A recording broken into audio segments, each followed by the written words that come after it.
এই যে আপনারা এগুলো দেখে কি মনে করতেছেন? পলিথিন মোড়ানো, এগুলো হচ্ছে কলম।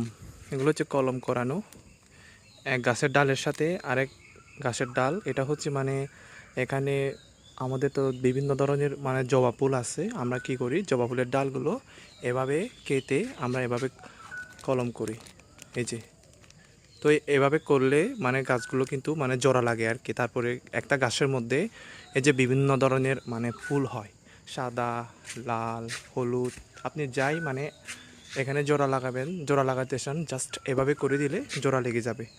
তবে অন্য গাছে আমরা করি নাই, ওইটা জানি না, কিন্তু এটা হচ্ছে জবা ফুল গাছের মধ্যে করি আমরা।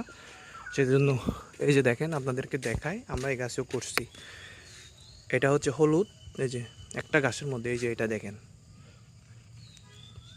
দেখতে কিন্তু তখন অনেক সুন্দর লাগে। এই যে এখানে একটা আছে, আমরা এখানে একটা নতুন অ্যাড করে দিচ্ছি এখানে, জাস্ট দেখেন।